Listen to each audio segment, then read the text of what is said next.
salamat po sa mga araw-araw na blessings sa iyong binibigay. Salamat po sa oras na ito dahil kami ay nagkapagpipon at mapag-aaralan ng iyong salita. Ama, sa mga salitang namin maririnig may apply po namin to sa aming buhay sa araw-araw. In Jesus' name I pray. Amen.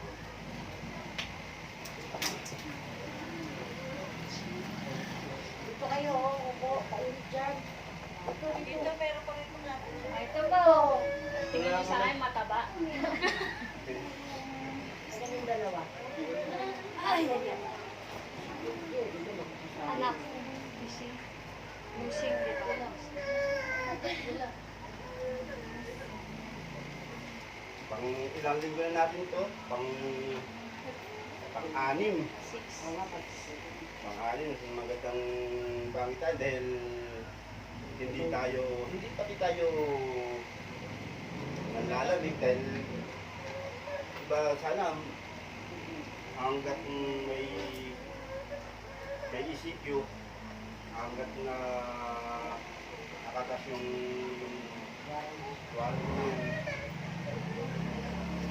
sa tuwing magkakaroon tayo ng ganitong mga gawa, sana laging ganito tayo. Hindi man ito, marami. Sana matagdagan pa tayo. Dahil hindi natin talaga alam kung kailan talaga darating yung panahon na hinintay natin. Dahil sa ating buhay,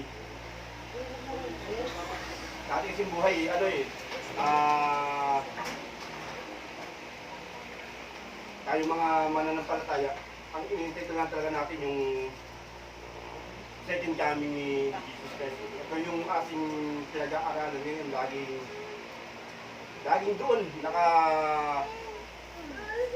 nakatutok yung ating focus sa second coming niya. Kasi yun talaga ang ating yun ang talaga ang focus sa ating buhay.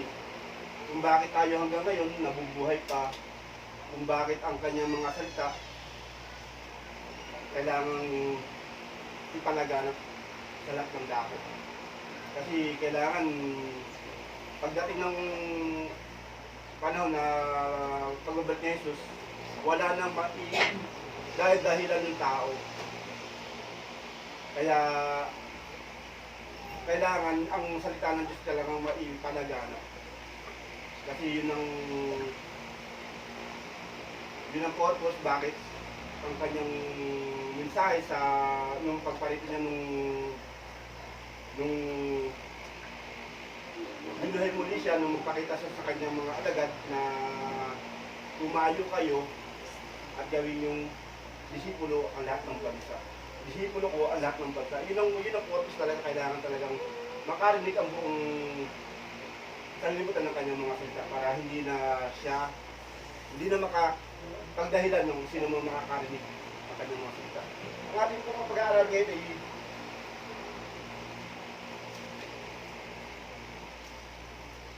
tungkol sa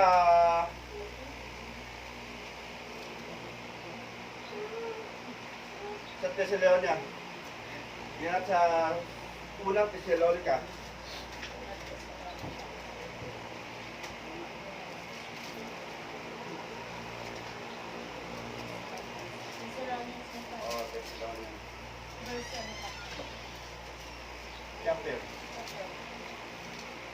Chapter 4.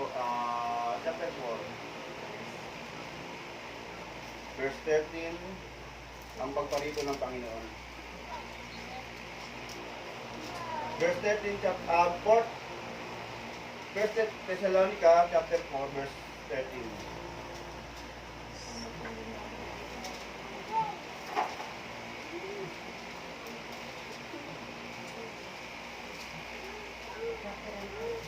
Chapter 4, verse 13 hanggang 18. Ang may pamagat na ang pagparito ng Panginoon. Basa dalaga.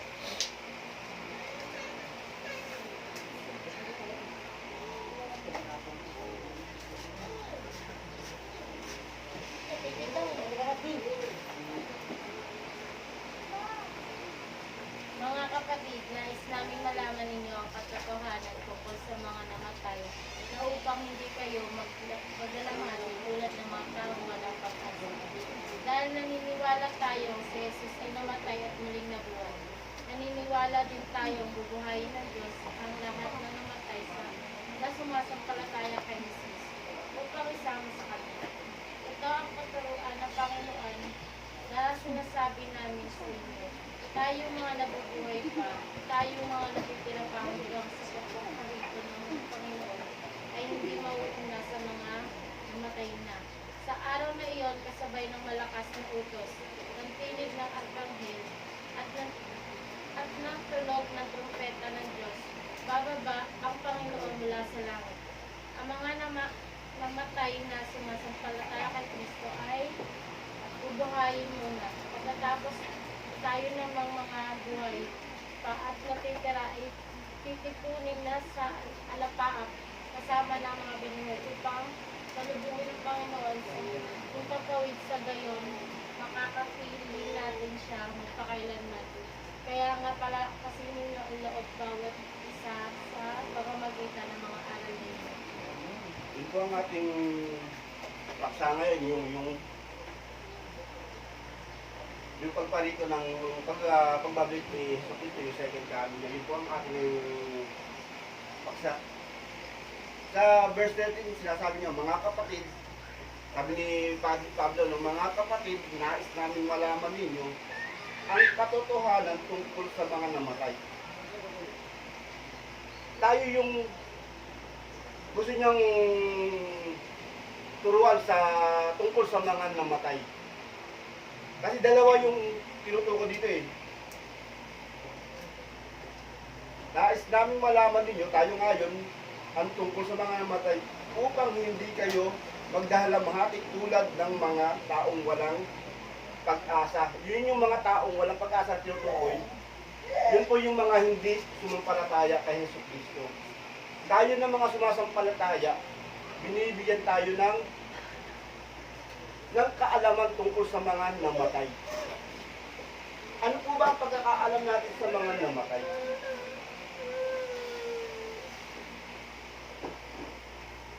Dalawang bagay ang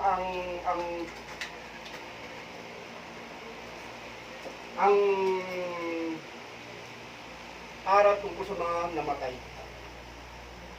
Para sa mga hindi mananampalataya, yung mga hindi sumampalataya, ang kamatayan, yun yung mga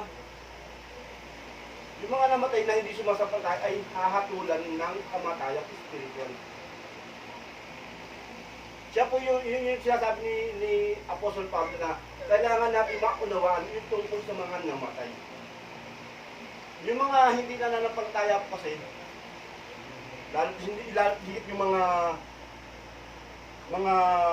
kulang sa kaalaman o walang alam o hindi naniniwala sa muling pagkabuhay,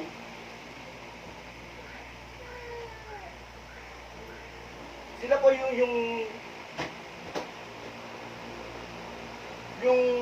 higit na magdurusa o makakaramdam ng pighati, yung mga walang alam tungkol sa pagkabuhay na muli.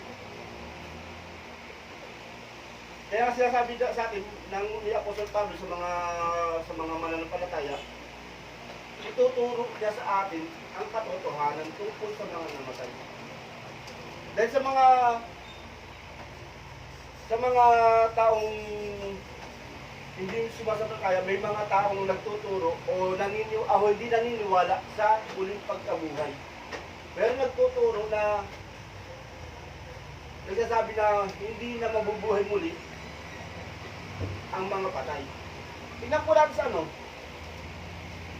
sa Lucas chapter 20 verse 27. Lucas chapter 20 verse 27.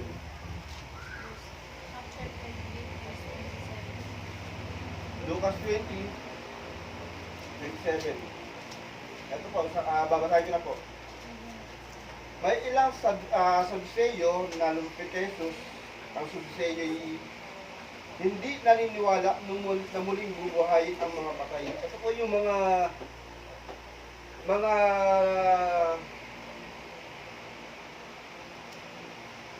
mga nakakaalam ng kautusan ni Moises, mga Saduceo, mga Pariseo. Kasi kay sa kautusan ni Moises, hindi isinuro yung tungkol sa pagkabuhay ng muli. Kaya nga sinasabi dito ng mga Saduceo, di lumapit sila kay Jesus. Guro, alin nila. Naglagda po si Moises ng ganitong batas para sa amin. Kung mamatay ang isang lalaki at maiwang walang anak ang kanyang asawa, ang kapatid na lalaki dapat pakasal sa balo upang magkaanak sila para sa namatay. Yun po yung batas ni Moises noon na iniwan sa mga Hudyo, na kapag daw ang isang lalaki ay nakapangasawa at siya'y namatay, yung susunod na kapatid na lalaki, kailangan maging asawa yung kapatid niyang nabalo. Kung halimbawa namatay yung unang asawa at walang anak, kailangan ganun ang batas sa kanila upang magkaroon ng anak. Kasi sa mga Hudyo, hindi nila hinahayaan o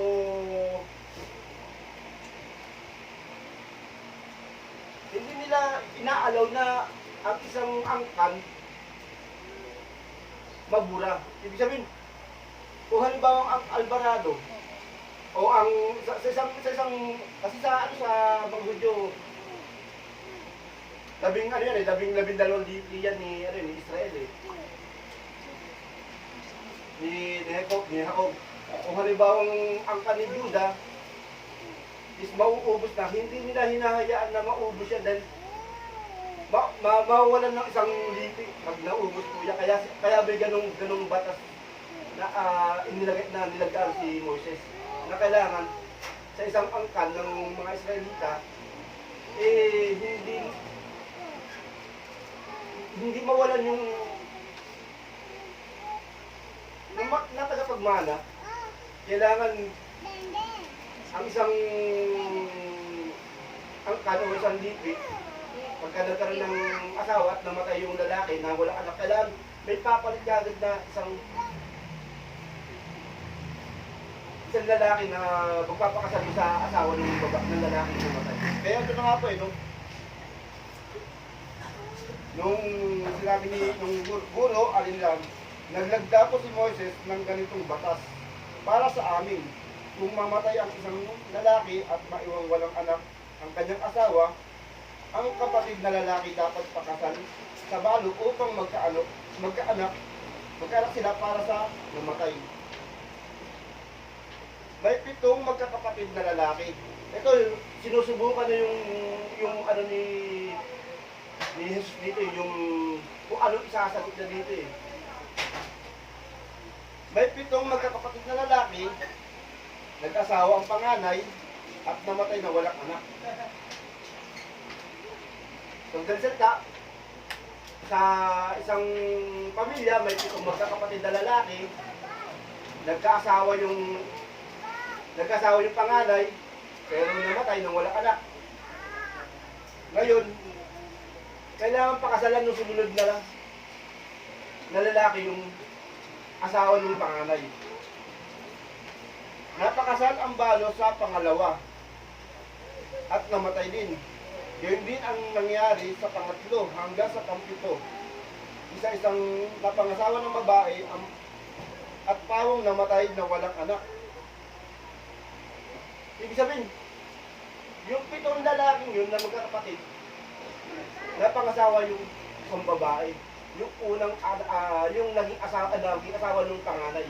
Ito sila magkakapatid Lahat sila nangamatay ng walang anak. Sa kahuli-hulihay, namatay naman ang babae. Ang tanong ng Saduceo, sa muling pagkabuhay, sino po sa 7 ang kilalaning asawa niya? Yamang na pangasawa niya ang lahat. Yun po ang tanong ng Saduceo, kung halimbawa talagang may pagkabuhay na mapuli. Dahil sa kanila, sa batas ni Moises, wala po kasi pagkabuhay na mapuli hindi pinangaral o hindi nagkaroon ng ng pagpapahayag na magkakaroon ng muli magkakaroon ng pagkabuhay ng muli. Hindi katulad kay Hesus Kristo. Kay Hesus Kristo, mayroon siyang pagkabuhay ng muli. Kaya sumagot si Jesus, sa buhay na ito, ang mga lalaki at mga babae nag-aasawa sa kasalukuyan.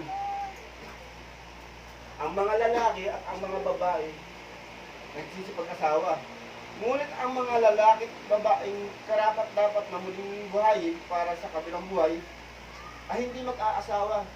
Sino ba yung mga tinutukoy dito ni Jesus na karapat-dapat? Yung mga lalaki at babae na karapat-dapat na buhayin muli. Tayo yun. Tayo yung mga sumasampalataya kay Jesus Kristo. Tayo yung tinatawag na karapat-dapat na buhayin muli. Tayo yung mga sumasampalataya at naniniwala kay Jesus Kristo. Ibig sabihin yung mga hindi karapat-dapat, ito yung mga Saduceo na hindi naniniwala kay Jesus Kristo.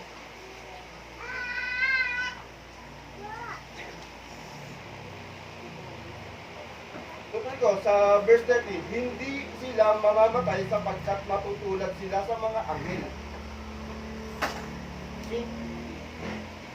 Sa pagkabuhay na magpuli, wala na silang kamatayan. Wala nang kamatayan yung mga binuhay na muli. Matutulad daw sila sa mga anghel. At sila yung mga anak ng Diyos, yamang muli silang binuhay. Yun. Maging si Moises ay magpapatunay na muling binubuhay ang mga patay sapagkat sa kanyang kasaysayan hinggil sa nagliliyab na mababang punong kahoy, ang Panginoon ay tinawag niyang Diyos ni Abraham, Diyos ni Isaac, at Diyos ni Jacob. Ngunit ang Diyos ay hindi Diyos ng mga patay kundi ng mga buhay. Sa kanya ay buhay ang lahat. Ibig sabihin, nung mga panahon nung nakipag-usap si Moises kay Yahweh sa bundok ng Sinai, tinawag niya si Yahweh na Diyos ni Abraham, Diyos ni Jacob, ni Isaac at Diyos ni Jacob. Sa madaling salita, yung mga taong yun, yung mga nauna sa kanya, ay buhay. Kapiling ng Diyos. Kaya ang sinasabi dito na ang Diyos natin ay Diyos ng mga buhay, hindi po Diyos ng mga patay. Kaya merong pagkabuhay na magpuli. Yun po ang punto dito sa ating pag-aaral. Si Pablo po kasi ang nangangaral dito sa mga Israelita.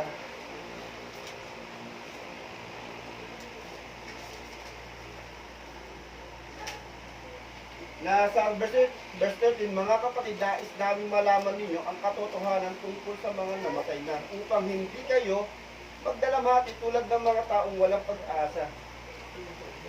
Binibigyan tayo ng pag-asa sa talatang ito. Kaya nga itinuturo sa atin na totoong may pagkabuhay na magpuli. Hindi tulad ng mga tao na hindi naniniwala may pagkabuhay.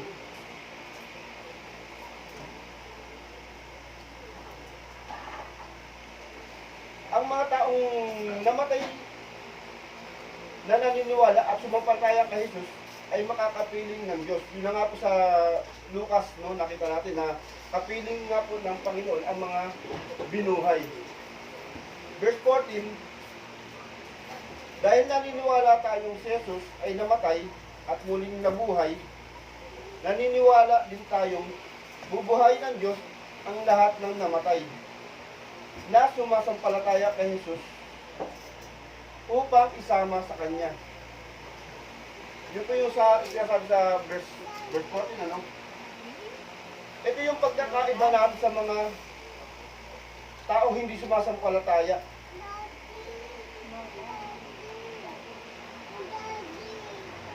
Yung mga hindi sumasampalataya, pag namatay ang kanilang mahal sa buhay, yung kalungkutan, yung paghihinagpis dahil namatayan sila ng mahal nila sa buhay, hindi nila maaals yun, hindi sila maaalo, hindi sila mapapasaya. Maliban kung halimbawang may kasayahan, pero pag yun ay artificial lang na kasayahan lang. Hindi katulad ng nating mga mananampalataya, makaramdam man tayo ng kalungkutan dahil sana wala ang ating mahal sa buhay. Pansamantala lang yun. Dahil tayo, sa pamamagitan nitong turo ni Pablo na may pagkabuhay na muli, alam natin kung saan papupunta yung kaluluwa na mahal natin sa buhay. Alam natin na kapag ang isang mahal natin sa buhay ay isa ring mananampalataya, nakatitiyak tayo ang kanyang patutunguhan ay sa piling ng Diyos Ama. Yun po yung pagkakaiba natin sa mga hindi naniniwala sa pagkabuhay ng muli, sa mga hindi mananampalataya, na sila, pag namatay ang mahal nila sa buhay, hindi nila alam kung saan papupunta yun eh. Kaya nga nagkakaroon sila nung pananalangin para sa patay eh. Pinapanalangin nila yung patay, yung kaluluwa ng patay, para salba o mailigtas sa iyak na kapahamakan. Akala nila pwede yun. Dahil kung po pwede yun, eh bakit pa nagpakasakit si Jesus para lang sa kaligtasan ng mga tao? Eh kung po pwede pa lang pag namatay ang isang makasalanan, eh pwede ipanalangin.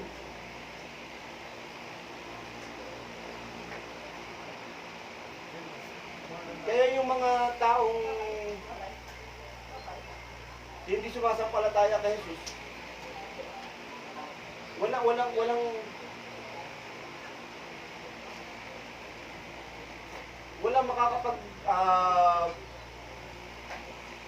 makapagbigay alib sa kanila pag namatay ang mahal nila sa buhay. Pero sa atin, makaramdaman tayo ng kalungkutan dahil syempre, natural lang sa atin na makaramdam ng ganun na ang isang tao na mahal natin sa buhay o kamag-anak na namatay, makakaramdam tayo ng kalungkutan para doon sa pagkawala ng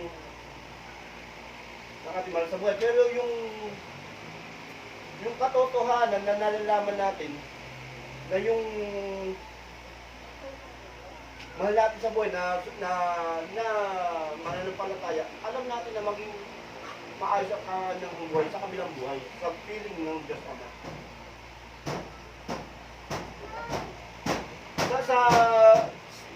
Sa aral ni Pablo, dito, inihahanda tayo tungkol sa muling pagbabalik ni Jesucristo. Kaya, kailangan, hindi tayo dapat malungkot kung sakaling may nauna sa ating mamatay. Dahil yun, may maganda namang kalalagyan yung namatay na yun. Kasi sa ating pagkabisan, natuloy na sa atin na dahil pagka mabuti sa atin yung namatay, talagang dinadamdam natin. Minsan, kahit tayo talagang apektado, gusto natin na rin huwag kumilos, parang ganon. Dahil talagang dinadamdam natin yung pagkamatay ng taong sa atin ay mabuti. Pero sa itinuturo ni Pablo nga sa atin, hindi dapat tayo mawala ng pag-asa. Sa verse 15, ito ang katuruan ng Panginoon na sinasabi namin sa inyo. Ito na nga po, yung itinuturo ni Jesus sa kanyang mga alagad, yung meron nga po may pagkabuhay na magpuli. Hindi ito katulad ng kautusan na ibinigay kay Moises. Kay Moises, puro batas lang nandoon. Batas lang ang mga nandoon dahil wala pa yung aako ng ating mga kasalanan. Wala pa noon, yung mga panahon na yun, Senso Cristo. Pero, ipinapractice na yun. Kumbaga, inihuhula na yun yung pagdating ng Mesiyas. Kaya hindi sila nagkakaroon ng batas ng katuruan tungkol sa pagkabuhay ng mga. Ang lahat ng iyon, ipangangaral, ituturo ni Jesus sa kanyang mga alagad. At yun na nga po ang tinuturo sa atin sa mga panahon ito. Yung tayo ay sumampalataya at meron tayong buhay na walang hanggan sa pamamagitan ni Hesus Kristo.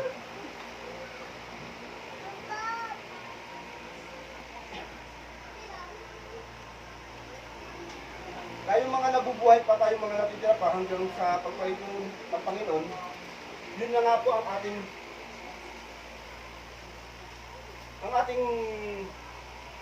layunin o ang ating mga. Kasi tayo, hindi natin alam kung bakit nga ba tayo nandito pa tayo. Bakit tayo kailangang manampalataya, magkaroon ng ganitong gawain, makinig ng kanyang mga salita, makinig ng mga turo. Para saan ba ito? Hindi nyo naisip yung mga ganung bagay na kailangan, linggo ngayon, nandiyan na si Tito Ate, magtuturo ng salita ng Diyos. Pero hindi nyo man lang sumagi sa isip na ang lahat ng ito is paghahanda natin. Paghahanda sa muling pagparito ng Panginoon Jesus. Binibigyan tayo ng mga tinuturuan tayo ng mga aral kung paano tayo maghahanda, kung ano ba ang dapat natin gawin sa buhay. Dahil hindi lang basta pag-aaral o pakikinig ng salita ang dapat natin gawin eh. Kailangan din natin i-apply sa buhay natin ito. Hindi katulad ng mga Saduseyo, mga Pariseyo araw, alam nila lahat ng kautusan. Kahit sa mga panahon natin ngayon, maraming nakakaalam ng salita ng Diyos.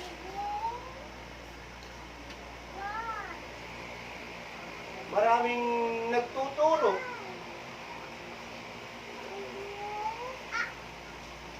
Pero mag-ingat din tayo dahil tignan natin kung ano ba yung tinuturo nila. Kung nagtuturo ba sila ng ayon sa Biblia. Kaya tayo kailangan makinig, suriin ang bawat ipinapangaral o tinuturo sa atin. Pag sinabing, si Jesus, tao lang yan. Hindi yan makapagliligtas sa atin, tao lang yan. Sa ating pag-aaral makikita natin, saan po ba natin makikita na tao lang si Jesus? Sa ganun parang, pag tayo naniwala, pag hindi tayo nagbasa ng Biblia, maliligaw na tayo. Si Kibuloy, di ba? Kung nanonood kayo ng mga ni Kibuloy, siya raw yung subo. May Kibuloy ba sa Biblia? Di po ba? Meron po bang ibinigay na pangalan ng Diyos na Kibuloy upang siya ay maging tagapamagitan ng tao at sa Diyos? Sa ganun paraan, pagka hindi tayo nagbasa ng Biblia, maililigaw tayo. Kahit pa sabihin natin si Kibuloy, gumagawa ng kababalaghan, gumagawa ng mga himala. Dahil kahit ang Diablo, kaya nang gumawa ng kabutihan para lang mailigaw ang tunay na mananampalataya. Ibig sabihin, kahit ang Diablo, pwedeng mag-anyong anghel. Para malinlang ang isang uri na mananampalataya.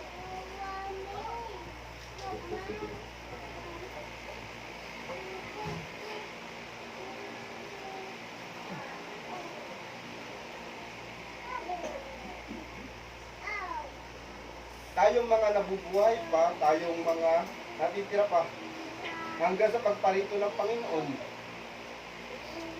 ay hindi mauna sa mga namatay. Sa verse 15 po yun, no? Ibig sabihin, sa pagparito ng Panginoon, ng Diyos, ni Hesus Kristo, tayo mga, ito, mga gumagawa ng mga ganitong pagtitipon, ay hindi mauuna sa mga namatay. Ibig sabihin, pagdating ng Panginoon Diyos, ng ni Hesus Kristo, ang mauunang, kasi sinabi po dito, no, ito ang katuruan ng Panginoon na sinasabi namin. Tayong mga nabubuhay pa, tayong mga natitira pa, hanggang sa pagparito ng Panginoon, ay hindi mauuna sa mga namatay. Dahil sa pagparito ng Panginoon sa second coming niya, unang makakasaksi ng kanyang pagparito yung mga namatay.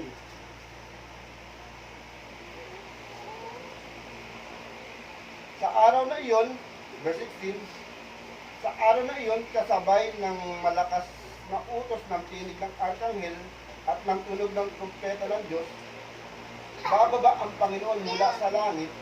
Ang mga namatay na sumasampalataya kay Kristo ay bubuhay muna. Bubuhay muna, ibig sabihin, pagparito ni Hesus Kristo, bubuhayin muna yung mga namatay. Tayo mga nandito, stay put lang muna, kung ano yung ginagawa natin, patuloy lang, habang binubuhay niya ang lahat ng namatay. Pero, bago dumating yung kanyang, bago dumating ang dakilang araw na hinihintay natin, ang pagbabalik nga ni Hesus Kristo, ay magkakaroon ng mga palatandaan o sinyales na malapit na nga ang kanyang pagbabalik. Tingnan po natin sa sa Lucas chapter 21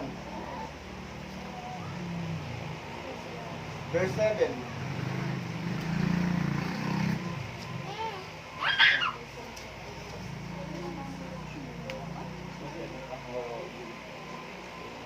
Ang kahirapan at ang ulit na darating. So ito muna yung dadanasin ng sanlibutan. Habang tayo ay naghihintay sa pagbabalik ni Hesus Kristo,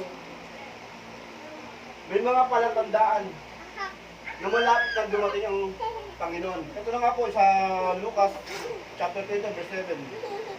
Tinanong nila si Jesus, Guro, kailan po ito mangyayari at ano ang magiging palatandaan na ito'y magaganap na? Okay. Sumagot siya, mag-ingat kayo at nang hindi mailigaw ni numan. Yun na nga po sinasabi kanina. Sapagkat marami ang darating sa aking pangalan na magsasabi, ako ang Mesiyas. Yun, mga nagpapanggap na sila'y tugo ng Diyos, sila yung Mesiyas, sila yung propeta ng Diyos. Yan po mga dumating na ang panahon. Yun na nga po, huwag kayong susunod sa kanila. Huwag kayong mabagabag kung makabalita kayo ng mga bigmaan. Hindi po ba lagi natin nababalita sa mga news yung mga tungkol sa mga gera? Katulad nung ngayon sa Lebanon. Di ba madalas silang magkaroon ng gera doon, di ba? Yun na nga po sila sabi niya. Kahit ang Israel, lagi silang, yung mga nakapalibot sa kanyang mga bansa, lagi siyang ginegera. Lagi siyang dinidigma. At ang mga himagsikan, dapat mangyari ang mga ito, ngunit hindi darating karakaraka ang wakas. Ibig sabihin, ito, yung mga palatandaan pa lang ito sa kanyang sa nalalapit na pagbabalik ni Jesucristo. At sinabi kaniya, makikipagdigma ang bansa laban sa kapwa bansa. At ang kaharian, kapwa sa kaharian, magkakaroon ng malalakas na lindol. Ito na po yung mga palatandaan ng kanyang nalalap na pagdating ni Jesus, no? Ito yung mga palatandaan. Magkakaroon ng malalakas na lindol, magkakagutom, at magkakasalot sa iba't ibang dako. Tulad ito, COVID. Isa itong may tuturing na salot. Pasimula pa lang ito. Pasimula pa lang ito sa maaaring mas malala pa dito sa mga susunod. May lilitaw na mga kakilakilabot na bagay at mga kagilagilalas na tanda buhat sa langit.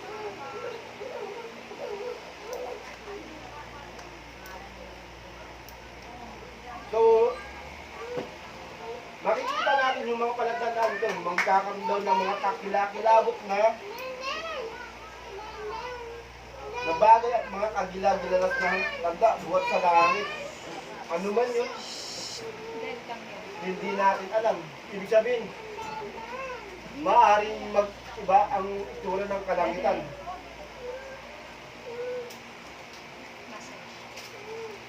Ito, ngunit bago mangyari ang lahat ng ito, dalakpin kayo, uusigin.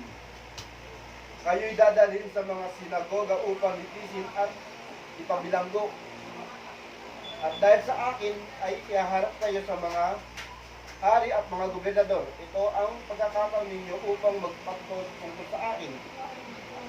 Ipanatag ninyo ang inyong kalooban, huwag kayong mabalisa tungkol sa pagtatanggol sa inyong sarili, sapagkat bibigyan ko kayo ng katalinuhan at ng pananalitang hindi kayang tutulan o pabulaanan ng sino man sa inyong mga kaaway. Ipagkakanulo kayo ng inyong mga magulang, mga kapatid, mga kamag-anak at mga kaibigan, at ipangpatay ang ilan sa inyo. Kapuputan kayo ng lahat ng dahil sa akin, ngunit hindi mawala ni isang hibla ng inyong buhok. Sa inyong pagtitiis ay tatamuhin ninyo ang buhay na walang hanggan. Tingnan nyo, yung nangyayari ngayon sa China. Yung mga Christian church doon, sinusunog, di ba? Yung mga pastor, di ba? Pinapatay. Yan ang mga palatandaan. Yan ang mga palatandaan na nalalapit na yung pagdating ni Jesucristo. Nawa, yung sa atin, lahat tayo, mga Christian, yung sinasabi dito na ipagkakanulo kayo ng inyong mga magulang, mga kapatid, mga kamag-anak at mga kaibigan. Yun yung mga pamilya na may isang miyembro na nag-Christian. Sa atin kasi, di ba, lalo sa mga pamilya na tinatawag nila Katoliko Kandado, pag isa sa kanila may naging Christian, inuusig nila, nire-review nila, bakit ganito ka. Lalo na sa mga Muslim, pag naging Kristiyano yung isa sa kanila, pinapatay talaga. Kahit anak pa nila yan. At ang isang pamilya ng Muslim, nagkaroon ng isang Kristiyano. Wala na sabi-sabi yan pag nalaman ng isa ng pamilya nila. O ito, si Dalaga. Muslim tayo. Si Dalaga, Kristiyano na, Kristiyano na. Wala naman yan. Wala tanong-tanong yan. Papatay na kagad yan. Yun po ang isa sa mga palatandaan years. Tingnan pa po natin sa ano, sa ibang reference, sa Lucas pa rin, 21. Chapter 21, verse 25.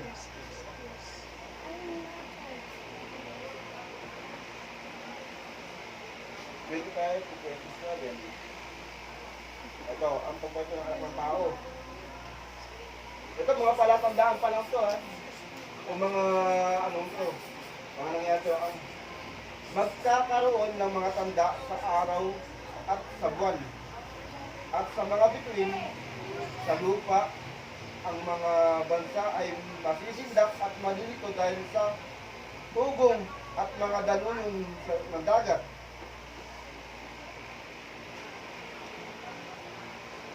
Ang mga tao ihihimatayin sa takot dahil sa pag-iisip sa mga kakulang darating sa sanlibutan sapagkat mayayanig at mawawala sa kanilang landas ang mga planeta. Pati planeta apektado.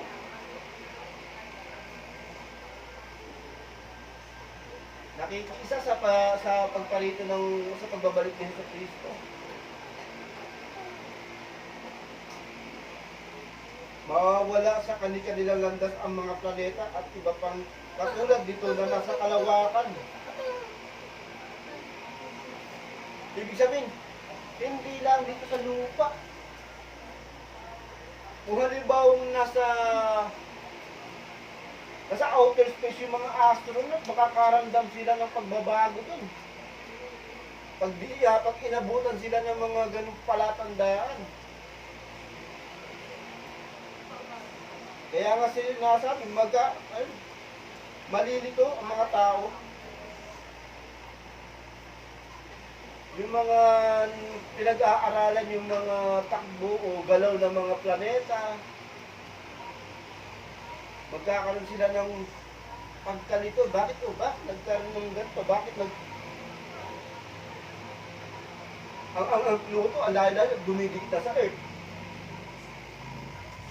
Di ba ba? Yun ang mga palatanda pag halimbawang parating na Jesucristo eh. Sa panahong iyon, ang anak ng tao ay makikita nilang dumarating na sa kalapaan. Yun na nga po yung sinasabi ko kanina sa verse 16, sa araw na iyon, kasabay ng malakas na utos ng pinaka-arkanghel at ng tunog ng trompeta ng Diyos, bababa ang Panginoon mula sa langit at ang mga namatay na sumasampalataya sa Kanya ay bubuhayin muna.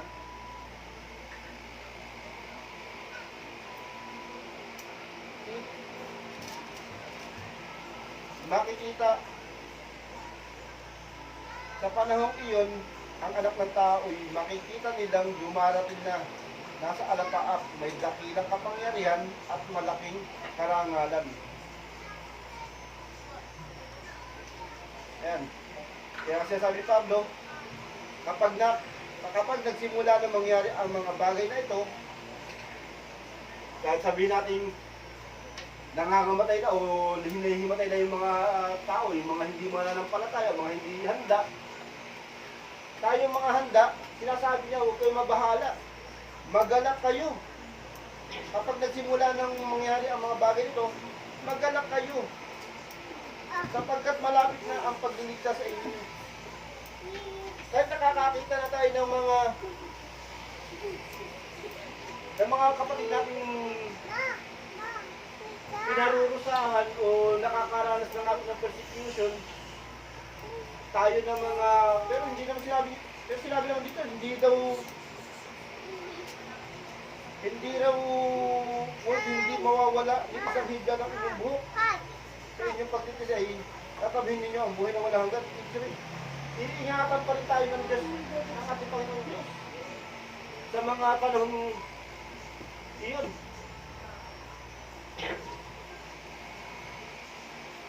Kaya kahit na magkaroon ng kaguluhan dyan, isip mo lang sarili mo, at manalangin ka na sana, matapos na yung mga kaguluhan ngayon. Pag natapos yun, nandun na po yung sinasabi niyang malapit na ang paglilikas sa inyo, ang kaganapan.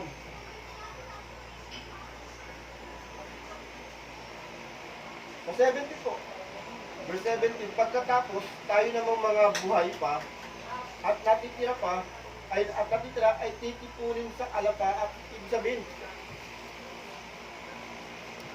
tayo habang binubuhay yung mga patay, mga namatay na sumampalataya kay Yesu Cristo habang binubuhay yun at kakumpleto ng buhay yun kahit pa sabihin natin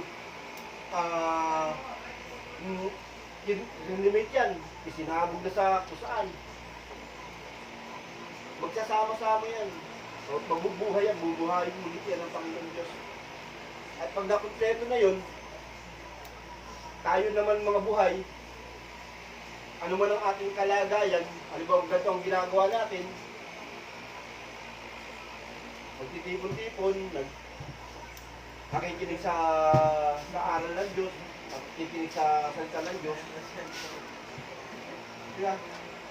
Pagkatapos tayo namang mga buhay pa at natitira ay titipunin sa alapaap. Ano man ang ating ginagawa, nagluluto, naliligo, natutulog. Pagkatapos, ano man ang ating ginagawa, saan man tayo naroon, kahit pa sabihin natin na sa ilalim tayo ng lupa, nagkapagod dahil magulo na eh. Ano man ang ating sitwasyon. Hindi kahit pinatulak na ng kamatayan.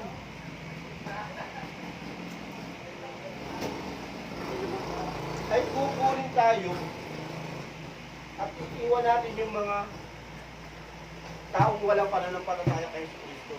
Ibig sabihin, titipunin sa alapaap. Kukunin tayo ng Panginoon Diyos sa lahat ng sa mga ano man ang mga ginagawa natin, kung saan man tayo naroon o ano man ang sitwasyon natin. Kukunin tayo, bigla na lang tayo mawawala sa harapan o sa kalingin ng mga taong kasama natin. Kukunin tayo, ito na nga po, kasama ng mga binuhay upang salubungin ang Panginoon sa himpapawid. Sa gayon, makakapiling natin siya magpakailanman. Yung mga namatay na binuhay at tayo na mga narito sa libutan, ano man ang ating ginagawa, ano man ang ating ginalagyan, o saan man tayo naroon, kukunin tayo ng Panginoon Diyos upang isama dun sa mga binuhay na namatay upang salubungin ng Panginoon sa himpapawid. Hanggang yung makakapili natin siya magpakilanman. Yun na po yung tiyaka nyo, yun na po yung binanggit ko nung nakaraan para sa ating pag-aaral tungkol sa 10 dalaga na nung dumating si Jesus, sabi nung matalinong dalaga, yung matalinong dalaga na may dalang langis, bumili muna daw sila ng langis sa tindahan. Eh wala na po sila mabibili dahil rapture na po yun. Ito na po yung rapture na tinatawag natin. Yung ginamit kong rapture ng yung mga mananampalataya at yung mga namatay na mananampalataya isikunin niya sa alapaap upang salubungin siya. Kaya dito sa verse 18, kaya nga palakasin ninyo ang loob ng bawat isa sa pamamagitan ng mga aral na ito. Ito po yung pinapangaral sa atin ni Apostol Pablo na hindi dapat tayo mawala ng pag-asa. Dumaranas man tayo ng ganitong quarantine, hindi tayo parang makakilos, hindi tayo makapaghanap buhay, hindi tayo makapaglagalag.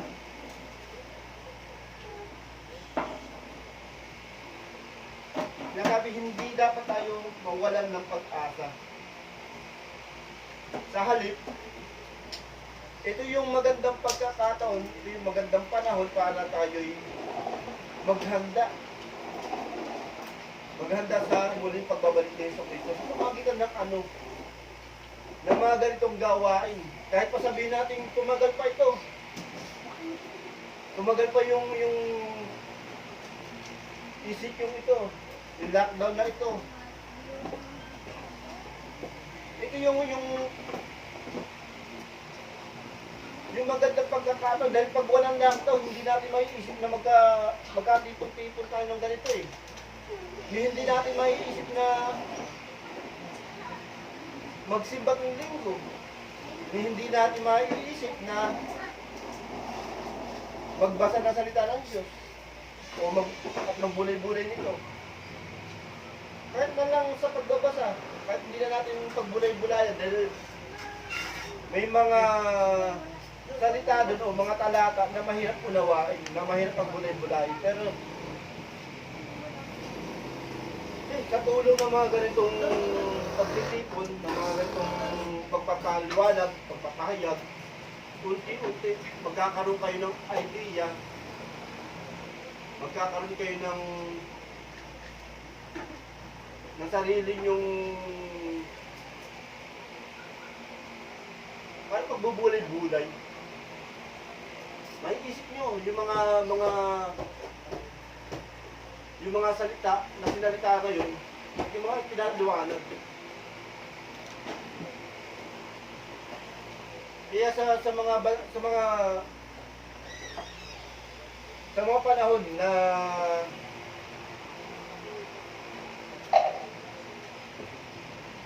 tayo walang ginagawa, halimbawa, pagkatapos nito, ano na ang susunod nito? Wala na. Wala na po.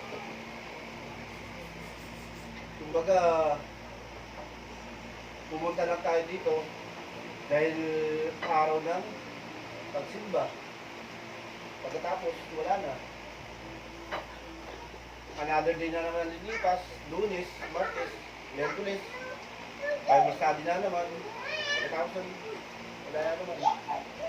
Pero dapat isipin nyo, ang mga bagay na ganito, ito yung paraan ng Panginoon para tayo makapaghanda sa kanyang pagbabalik. Hindi sapat na tayo nga ay nakakapakinig ng salita niya, tayo'y natutuwa. Kailangan talaga natin i-apply din sa ating buhay. Yun na nga po yung sinasabi ng ilaw. Ilaw at langis, ilaw yung pananampalataya natin. At yung langis, yung baon natin langis, yung mga natutunan natin sa salita ng Diyos.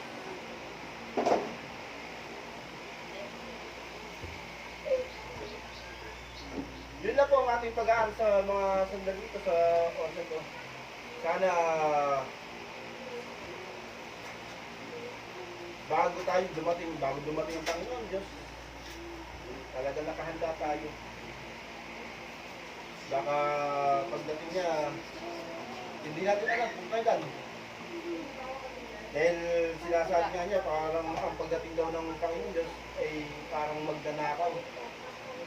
Hindi daw, wala daw nakakaalam kung kailan, kung anong oras, kung anong panahon ba yun.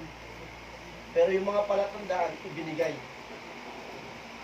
Yung mga palatandaan na malapit ang dumating ang Panginoon, ibinigay. Pero yung eksakto, yung mismong pagdating niya. Kasi yung pagdating ng Panginoon, parang kidlat daw yan. Bigla na lang, nasa alapaap na siya. Kasama niya na yung mga binuhay na patay. Kasama niya na yung mga sumampalataya sa kanya.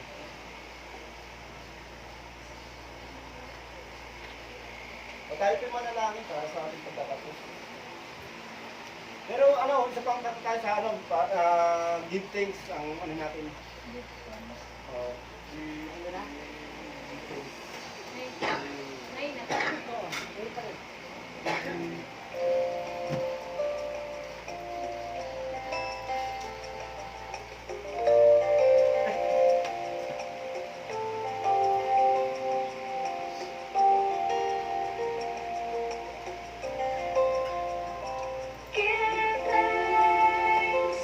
With a grateful heart,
malayo. Dakilan Diyos na makapangyarihan sa lahat, hindi po kami upupuri. At nagpapasalamat, Panginoon, sa mga sandali ito. Salamat po, Panginoon, sa iyong salita. Salamat sa iyong mga paalala, sa mga tinuturo, Panginoon, kung paano kami maghahanda sa aming buhay, sa pagparito muli ng Isus Kristo. Nawa, Panginoon, sa mga panahong di namin naasahan, na kami kanyang datnan na nakahanda, Panginoon. Salamat, Panginoon, dahil patuloy na mainit ang aming pananambahan. Patuloy na po kami nag-iipon ng lakas para sa mga darating na panahon, maging sa mga pagsubok na dumating sa aming buhay. Alam namin, Panginoon, na hindi kami pababayaan sa lahat ng aming mga pangangailangan, pinansyal, pagkain, damit, Panginoon, matutuluyan, lahat ng Panginoon. Ikaw ang nagpuprovide. Maging ang aming mga damdamin, Panginoon, ang aming mga puso, Panginoon. Lagi mo kami iniingatan, lagi mo ibinibigay sa aming mga puso ang kahinahunan, ano man po, Panginoon, ang aming mga dinaranas o na-encounter ng mga tao, mga kaganapan, Panginoon, sa aming pamahalaan, sa mga may kapangyarihan, tungkol sa mga pagbibigay ng ayuda, Panginoon. Patuloy nyo nga pong bigyan kami ng pusong may kagalakan, makontento sa kung anong meron kami, Panginoon. Mas mahalaga po, Panginoon,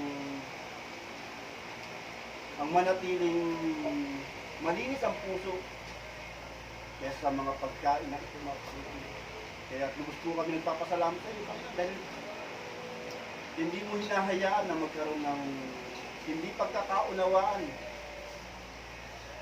sa loob ng aming pamilya, maging sa aming mga kakilala, sa aming mga kapitbahay, Panginoon. Kami po lubos na nagpapasalamat. Nawa, patuloy niyo po kami ingatan, maging ang aming mga damdamin. Upang sa gayon, Panginoon, ay nakita mo na kami tunay na naghahanda sa iyong pagpapalit, sa iyong pagbabalik. Dalangin ko po, Panginoon, sa mga sandali ito, itatak niyo sa puso ng bawat isa, sa bukod po sa isipan ang iyong mga aral, upang sa gayon, Panginoon, ay hindi ito mawala ng saysay, hindi ito mabaliwala. Dalangin ko rin po, Panginoon, na patuloy niyo aming patatagin, hindi lang po, Panginoon, ng aming mga katawan, ang aming mga spiritual. Dalangin ko rin po, Panginoon, na ipagkaloob niyo po sa amin, sa bawat isa, ang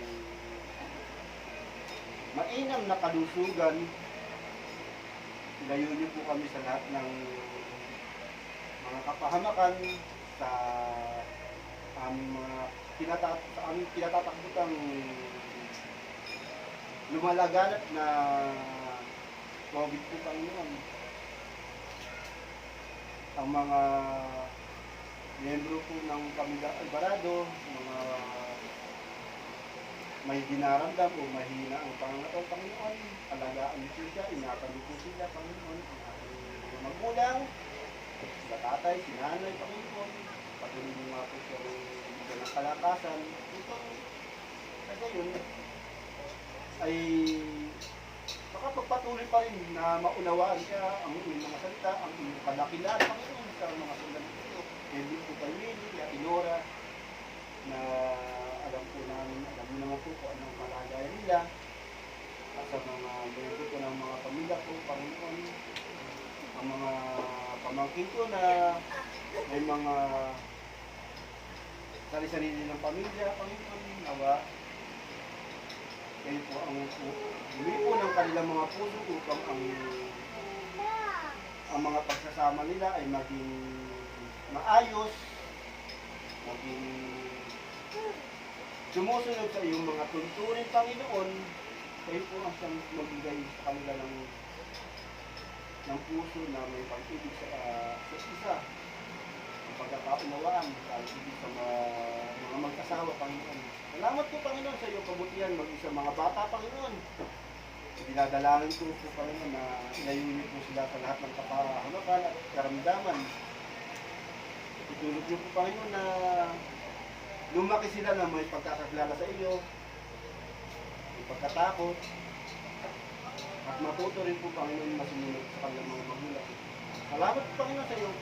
Sa iyo po, ibinabalik ang lahat ng papuri, pasasalamat at karangalan. Ang lahat ng ito ay aking dinadalangin sa pangalan ng Jesus Cristo na aking Panginoon. Benediction ka, meron pa tayong benediction.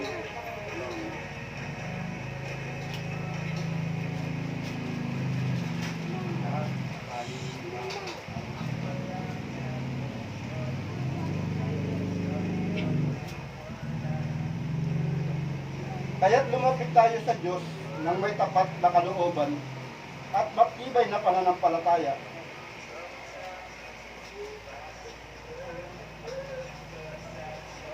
Sa Kanya, lumapit tayong may malinis na budhi sapagkat lilinis na ang ating mga puso at nahugasan na ng dalisay na tubig ang ating mga katawan.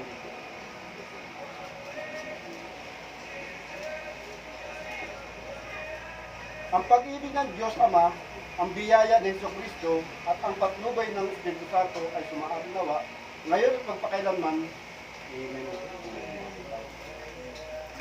Amen.